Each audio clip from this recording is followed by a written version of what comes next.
Hi everyone, welcome back to my channel. ತುಂಬ ದಿನ ಆದಮೇಲೆ ವಾಯ್ಸ್ ಓವರ್ ವಿಡಿಯೋ ಮಾಡ್ತಾ ಇದ್ದೀನಿ. And today I have made this amazing delicious brownie and this is without egg and I have used condensed milk. Complete ರೆಸಿಪಿನ ನಾನು ಕ್ಯಾಪ್ಷನಲ್ಲಿ ಡಿಸ್ಕ್ರಿಪ್ಷನಲ್ಲಿ ಹಾಕಿದ್ದೀನಿ. Please remember that ನಾನು ಇದರಲ್ಲಿ ಕಪ್ ಮೆಷರ್ಮೆಂಟ್ ಹಾಕಿಲ್ಲ, ಯಾಕಂದರೆ ಕಪ್ ಮೆಷರ್ಮೆಂಟ್ ತುಂಬ ಸಲ ಇನ್ಯಾಕ್ಯುರೇಟ್ ಆಗಿರುತ್ತೆ. ಸೊ ಹಾಗಾಗಿ ನಾನು ಗ್ರಾಮ್ಸಲ್ಲಿ ಮತ್ತು ಮಿಲಿಲೀಟರ್ಸಲ್ಲಿ ನಾನು ಹಾಕಿ ಮಾಡಿದ್ದೀನಿ. ಇದನ್ನು ಕಪ್ ಮೆಷರ್ಮೆಂಟ್ ಬೇಕು ಅಂತಂದರೆ ನಾನು ಕೂಡ ಟ್ರಯಲ್ ಮಾಡಬೇಕಾಗತ್ತೆ, ಲೈಕ್ ಪ್ರಾಪರ್ ಮೆಷರಿಂಗ್ ಕಪ್. ತುಂಬ ಸಲ ಮೆಷರಿಂಗ್ ಕಪ್ ಕೂಡ ತಪ್ಪು ತೋರಿಸುತ್ತೆ, ಯಾಕಂದರೆ 1 ಗ್ರಾಮ್ 2 ಗ್ರಾಮ್ ಎಕ್ಸ್ಟ್ರಾ ಆದರೂ ಕೂಡ ಬ್ರೌನಿ ಕನ್ಸಿಸ್ಟೆನ್ಸಿ ಚೆನ್ನಾಗಿ ಬರಲ್ಲ. ಸೊ ಇಲ್ಲಿ ನಾನು ಡಬಲ್ ಬಾಯ್ಲರ್ ಮೆಥಡ್ ಯೂಸ್ ಮಾಡಿ ಚಾಕ್ಲೇಟ್ನ ಮತ್ತು ಬಟರ್ನ ಮೆಲ್ಟ್ ಮಾಡ್ತಾ ಇದ್ದೀನಿ. ಸೊ ನಾನು ಕಾಂಪೌಂಡ್ ಚಾಕ್ಲೇಟ್ನ ತೊಗೊಂಡಿರೋದು, ನೀವು ಯಾವುದೇ ಡಾರ್ಕ್ ಚಾಕ್ಲೇಟ್ ಕೂಡ ತೊಗೋಬೋದು. ಸೊ ಈ ಥರ ಕಂಪ್ಲೀಟಾಗಿ ಬಟರ್ ಮತ್ತು ಚಾಕ್ಲೇಟ್ನ ಮೆಲ್ಟ್ ಮಾಡಬೇಕು. ಡೈರೆಕ್ಟಾಗಿ ನೀವು ಸ್ಟವ್ ಮೇಲೆ ಮಾಡೋಕ್ಕೆ ಹೋದರೆ ಚಾಕ್ಲೇಟ್ ಬರ್ನ್ ಆಗುತ್ತೆ ಮತ್ತು ಬಟರ್ ಕೂಡ ಬರ್ನ್ ಆಗಿಬಿಡತ್ತೆ. ಸೊ ಅದಕ್ಕೆ ಇದನ್ನು ಡಬಲ್ ಬಾಯ್ಲರ್ ಮೆಥಡ್ ಅಂತ ಕರೀತಾರೆ. ಸೊ ಒಂದು ಗ್ಯಾಸ್ ಸ್ಟವ್ ಮೇಲೆ ಒಂದು ಪ್ಯಾನ್ನಲ್ಲಿ ನೀರು ಹಾಕಿ ಅದು ಚೆನ್ನಾಗಿ ಕುದ್ದ ಮೇಲೆ ಅದ್ರ ಮೇಲೆ ಈ ಥರ ಇನ್ನೊಂದು ಬೌಲ್ ಇಟ್ಟು ಈ ಥರ ಕಂಪ್ಲೀಟಾಗಿ ಮೆಲ್ಟ್ ಮಾಡಬೇಕಾಗತ್ತೆ ಬಟರ್ ಮತ್ತು ಚಾಕ್ಲೇಟ್ನ. ಇದು ಕಾಂಪೌಂಡ್ ಆಗಿರೋದ್ರಿಂದ ಸ್ವಲ್ಪ ಟೈಮ್ ಬೇಕಾಗುತ್ತೆ ಮೆಲ್ಟ್ ಆಗೋಕ್ಕೆ. So you need a lot of patience for this. ನೋಡಿ, ಈ ಥರ ಕಂಪ್ಲೀಟಾಗಿ ಅದು ಮೆಲ್ಟ್ ಆಗಬೇಕು. ಚಾಕ್ಲೇಟಲ್ಲಿ ಏನು ಲಮ್ಸ್ ಫಾರ್ಮ್ ಆಗಬಾರ್ದು. ಸೊ ನೀವು ಇದನ್ನು ಬೇಕಾದರೆ ಒಂದು ಪಾತ್ರೆಗೆ ಸೋಸ್ಬಿಟ್ಟು ಕೂಡ ಯೂಸ್ ಮಾಡ್ಕೋಬೋದು. ಲಮ್ ಫ್ರೀ ಇದ್ದರೆ ತುಂಬ ಚೆನ್ನಾಗಿ ಬರುತ್ತೆ. ಸೊ ಈ ಚಾಕ್ಲೇಟ್ಗೆ ನಾವು ಇವಾಗ ಕಂಡೆನ್ಸ್ಡ್ ಮಿಲ್ಕ್ ಯೂಸ್ ಮಾಡ್ತಾ ಇದ್ದೀವಿ. ಹೌದು, ಈ ಬ್ರೌನಿನ ನಾನು ಮೇಜರ್ಲಿ ಕಂಡೆನ್ಸ್ಡ್ ಮಿಲ್ಕಲ್ಲಿ ಮಾಡ್ತಾ ಇರೋದು, ಯಾವುದೇ ಥರ ಮಿಲ್ಕ್ ಆಗಲಿ ನಾನು ಯೂಸ್ ಮಾಡ್ತಾ ಇಲ್ಲ. ಸೊ ಈ ಚಾಕ್ಲೇಟ್ಗೆ ನಾವು ಕಂಡೆನ್ಸ್ಡ್ ಮಿಲ್ಕ್ ಮತ್ತು ನಾನಿಲ್ಲಿ brown sugar, coffee powder add ಮಾಡ್ತಾ ಇದ್ದೀನಿ. ಇಲ್ಲಿ ನಾನು ವಾಟರ್ ಆ್ಯಡ್ ಮಾಡಿದೆ. So this was one of the mistake that I did. ಈ ನೀರು ಹಾಕಿದ್ರಿಂದ ಬ್ರೌನಿ ಬ್ಯಾಟರ್ ಸಿಕ್ಕಾಪಟ್ಟೆ ಥಿನ್ ಆಗೋಯ್ತು. ಸೊ ಇದಕ್ಕೇ ಯಾವಾಗಲೂ ನಾವು ಮೆಷರ್ಮೆಂಟನ್ನು ತುಂಬ ಕರೆಕ್ಟಾಗಿ ಯೂಸ್ ಮಾಡಬೇಕಾಗತ್ತೆ. ಬ್ರೌನಿ ಬ್ಯಾಟರ್ ಏನಾದರೂ ಥಿನ್ ಆದರೆ ಅದು ಸ್ವಲ್ಪ ಕೇಕ್ ಕನ್ಸಿಸ್ಟೆನ್ಸಿ ಬಂದುಬಿಡುತ್ತೆ. ಸೊ ನಾನು ರೆಸಿಪಿ ಕ್ಯಾಪ್ಷನಲ್ಲಿ ರೆಸಿಪಿ ಹಾಕಿರೋದು 40 ml ಆಫ್ ವಾಟರ್ ಅಂತ ನಾನು ಯೂಸ್ ಮಾಡಿರೋದು, ಬಟ್ ನಾನು ಅದನ್ನು ಹಾಕಿಲ್ಲ. ಸೊ ನೀವು ಮಾಡಬೇಕಾದ್ರೆ ವಾಟರ್ನ ಕಂಪ್ಲೀಟಾಗಿ ಅವಾಯ್ಡ್ ಮಾಡಿ.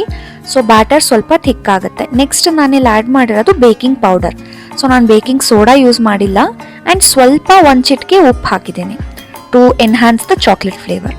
ಸೊ ಅದನ್ನು ನೀಟಾಗಿ ಮಿಕ್ಸ್ ಮಾಡಿದ್ಮೇಲೆ ಇದು ಕೋಕೋ ಪೌಡರ್ನ ಈ ಥರ ಒಂದು ಸ್ಟ್ರೇನರಲ್ಲಿ ಈ ಥರ ಸ್ಟ್ರೇನ್ ಥರ ಮಾಡ್ಕೊಳ್ಳಿ, ಯಾಕಂದರೆ ಲಂಪ್ಸ್ ಇರಬಾರ್ದು. ಯಾವತ್ತು ಲಂಪ್ಸ್ ಇದ್ದರೆ ನೀವು ಬ್ಯಾಟರ್ನ ಕಟ್ ಮಾಡಬೇಕಾದ್ರೆ, ಕೇಕ್ನ ಕಟ್ ಮಾಡಬೇಕಾದ್ರೆ ಅದು ಗಂಟು ಥರ ಸಿಗುತ್ತೆ. ಸೊ ಆ ಥರ ಸಿಗಬಾರ್ದು ಅಂತ ಈ ಥರ ಸಿಫ್ಟ್ ಮಾಡ್ಕೋಬೇಕು. ಸೊ ಇದನ್ನು ಕಂಪ್ಲೀಟಾಗಿ ಮಾಡ್ಕೊಂಡ್ಮೇಲೆ ನೀಟಾಗಿ ಲಂಪ್ ಫ್ರೀಯಾಗಿ you have to mix the entire batter.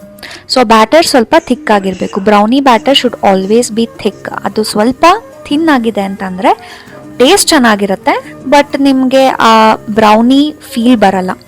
ಗಟ್ಟಿ ಇರಬೇಕು, ಫಜ್ಜಿಯಾಗಿರಬೇಕು ಅಂತಂದರೆ ಬ್ರೌನಿ ಬ್ಯಾಟರ್ನ ಸ್ವಲ್ಪ ಥಿಕ್ಕಾಗಿ ಮಾಡ್ಕೋಬೇಕಾಗತ್ತೆ. So please avoid that extra water.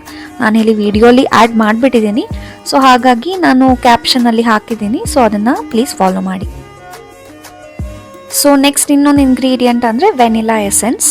ನಾನು ಇಲ್ಲಿ 1 tea spoon of vanilla essence use ಮಾಡ್ತಾ ಇದ್ದೀನಿ. ಹಾಗೆ ಫೈನಲ್ ಆಗಿ ನಾನು ಮೈದಾ ಆ್ಯಡ್ ಮಾಡ್ತಾ ಇದ್ದೀನಿ. ಸೊ ಮೈದಾ ಆ್ಯಡ್ ಮಾಡಿ ಈ ಥರ ನೀಟಾಗಿ ಮಿಕ್ಸ್ ಮಾಡ್ಕೋಬೇಕು. ನನ್ನ ಚಾನಲಲ್ಲಿ ನಾನು ಎಗ್ ಹಾಕಿ ಕೂಡ ಒಂದು ಬ್ರೌನಿ ರೆಸಿಪಿನ ಮಾಡಿದ್ದೀನಿ, ಅದು ತುಂಬ ಚೆನ್ನಾಗಿ ಬಂದಿದೆ. ಅದನ್ನು ಏರ್ ಫ್ರೈಯರಲ್ಲಿ ಮಾಡಿರೋದು. So please go and check it out. ತುಂಬ ಚೆನ್ನಾಗಿದೆ ಅದು ಕೂಡ. ಅದರಲ್ಲೂ ನಾನು ರೆಸಿಪಿ ಎಲ್ಲ ಹಾಕಿದ್ದೀನಿ. ನಿಮ್ಮ ಫೇವ್ರೆಟ್ ಬ್ರೌನಿ ಯಾವುದು ಅಂದರೆ ಚಾಕ್ಲೇಟ್ ಬ್ರೌನಿನ, ನಟೆಲ್ಲಾ ಬ್ರೌನಿನ, ಓರಿಯೋ ಬ್ರೌನಿನ ಅಂತ ನೀವು ಕಾಮೆಂಟ್ ಮಾಡಿ ನನಗೆ ಹೇಳಿ. ಸೊ ಈ ಥರ ಒಂದು ಸ್ಕ್ವೇರ್ ಟಿನ್ ಅಥವಾ rectangle tin, which ever you have. Usually brownie round ಟಿನ್ನಲ್ಲಿ ಮಾಡಲ್ಲ. ಸೊ ಇದನ್ನು ನಾನು ಸ್ಕ್ವೇರ್ ಇದರಲ್ಲಿ ಯೂಸ್ ಮಾಡ್ತಾ ಇದ್ದೀನಿ. ಅದಕ್ಕೆ ಒಂಚೂರು ಬಟರ್ ಹಾಕಿ ಬಟರ್ ಪೇಪರ್ನ ಹಾಕಿ ಅದ್ರ ಮೇಲೆ ಈ ಥರ ಬ್ಯಾಟರ್ನ ಪೋರ್ ಮಾಡಿ ಈ ಥರ ಟ್ಯಾಪ್ ಮಾಡಬೇಕು. ಟ್ಯಾಪ್ ಮಾಡಿದಾಗ ಅದರಲ್ಲಿರೋ ಏರ್ ಮಾಲಿಕ್ಯೂಲ್ಸ್ ಎಲ್ಲ ಆಚೆ ಬರುತ್ತೆ. ಸೊ ನಾನಿಲ್ಲಿ ವಾಲ್ನಟ್ಸ್ ಯೂಸ್ ಮಾಡ್ತಾ ಇದ್ದೀನಿ. ವಾಲ್ನಟ್ಸ್ಗೆ ಒಂದು ಸ್ವಲ್ಪ ಮೈದಾನ ಮಿಕ್ಸ್ ಮಾಡಿ ಅದ್ರ ಮೇಲೆ ಹಾಕಿದ್ದೀನಿ. ದ ರೀಸನ್ ಇಸ್ ಅದು ಕೆಳಗಡೆ ಹೋಗಿ ಕೂತ್ಕೊಳ್ಳಲ್ಲ. Finally brownie is ready. ನಾನು ಇದನ್ನು ಏರ್ ಫ್ರೈಯರಲ್ಲಿ ಮಾಡಿರೋದು. ಏರ್ ಫ್ರೈಯರ್ ಟೆಂಪ್ರೇಚರ್ ಮತ್ತು ಸೆಟ್ಟಿಂಗ್ಸ್ನೆಲ್ಲ ನಾನು ಕ್ಯಾಪ್ಷನಲ್ಲಿ ಮೆನ್ಷನ್ ಮಾಡಿರ್ತೀನಿ. If you don't have an air fryer then regular baking ಸೆಟಪಲ್ಲಿ ಒಂದು 180 ಡಿಗ್ರೀಸ್ ಒಂದು 25 to 30 ಮಿನಿಟ್ಸ್ ಬೇಕ್ ಮಾಡಬೇಕಾಗತ್ತೆ. So please know your oven or air fryer which ever you are using. And brownie ಆದಮೇಲೆ you will have to let it cool for at least 1 hour. ನಿಮಗೆ ಬಿಸಿ brownie ತಿನ್ನಬೇಕು ಅಂತಂದರೆ full the entire cake will crumble and you will not be able to get any shape. So ಹಾಗಾಗಿ ಅದನ್ನು cool ಮಾಡಬೇಕು. So please be patient. I know it looks so delicious and you just want to dive right in, but you need to be very patient and let it cool. So ನೀವು ನೋಡ್ತಾ ಇರೋ ಹಾಗೆ ಇಲ್ಲಿ ಸ್ವಲ್ಪ crumbly texture ಇದೆ and ಸ್ವಲ್ಪ thick texture ಇದೆ. So this is because of the water that I added. So water ಇಲ್ಲ ಅಂದಿದ್ರೆ this would have been a perfect thing. So please comment below as to which is the next recipe you want me to make.